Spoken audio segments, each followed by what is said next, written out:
So today I'm going to be talking about a vintage camera, which would probably get my vote as the ugliest camera ever made. I'm talking about the Etude camera. This was a dead simple Soviet camera, and it was manufactured between 1969 to 1984. It was a 120 film camera, and it was made by Belomo in Russia. Now, as you can see from the images, it was extremely angular, and that's what I think made this kind of ugly looking to me. It almost looks like brutalist architecture. If you've seen images or video footage of those brutalist old buildings from the former Soviet Union, they had that really angular, ugly look to them, and this is exactly what the Etude camera looks like. It had a completely plastic body with a plastic lens. The lens tends to give very soft, kind of faded images, although sometimes the images can be surprisingly sharp.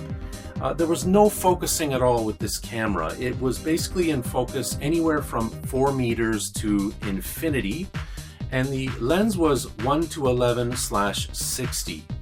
It basically offered 2 shutter speeds, 1/60th of a second or bulb. And you also had an aperture switch where you could choose between 11, 16, or 22. There was also a film rewind knob and a tripod mount. And as I mentioned, this camera shot with 120 film, and you could get 16 shots onto a 120 roll of film. I understand that some people have managed to put 35mm film in this camera. I've heard of people doing that with other medium format cameras like the Diana. I've actually tried using 35mm in the Diana. It can be done. It's really not that difficult. And I'm hoping to do another video where I explain how to use 35mm film in a 120 camera without a special adapter. So stay tuned for that. It also had a cold shoe flash mount, and something else that the Etude is known for, and one of the things I like about this camera, was it gave very good vignetting on a lot of your shots. And again, many people have called this a Russian Diana F. And in terms of image quality, I can certainly see the parallels between those two cameras. Now, one of the quirkiest things about this camera, when I first received it, I took a look at it, I held it in my hand, and I had no idea how to open it. I had no clue how you open the back to put in film or to take out film.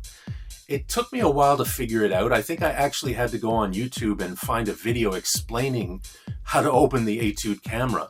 Basically, you grab the top of the camera where the viewfinder is, and you bend that top piece forward, and then the back of the camera pops off. It's a very unusual, quirky design, but in a weird way, it kind of adds to the charm of this camera. Apparently, more than 1.5 million of these cameras were sold, so it was certainly a very popular camera. I do see them popping up secondhand quite frequently. They're very easy to find on eBay. I found mine on eBay. I think I paid about $40 for it. So even though it's a very ugly, non-aesthetic camera, I would still recommend, if you love quirky, vintage Russian cameras, give this a try. It's a lot of fun, and I've certainly had fun taking it out and taking some shots with it. It also came with a manual, which you can see now in the video, although the manual is completely in Russian. I don't speak Russian, so it's not much use to me. So that's my review of the Etude. Again, I would call it a very ugly camera, but on the same token, also a very fun camera to use. So if you see one, pick it up. Thank you for watching. I hope you can join us again next time. Again, if you haven't already subscribed to my channel, please do. I post new tech reviews frequently. So the best way to keep on top of all the latest reviews is to subscribe. So just click on that red square in the bottom right corner of your screen. Leave us a comment, give us a thumbs up. It would be greatly appreciated. And if you have a favorite camera that you would like to see me review, maybe a favorite vintage camera from the past, let me know and I will do my best to review it here on the channel. Thanks for watching. We'll see you again next time. Take care. Bye-bye.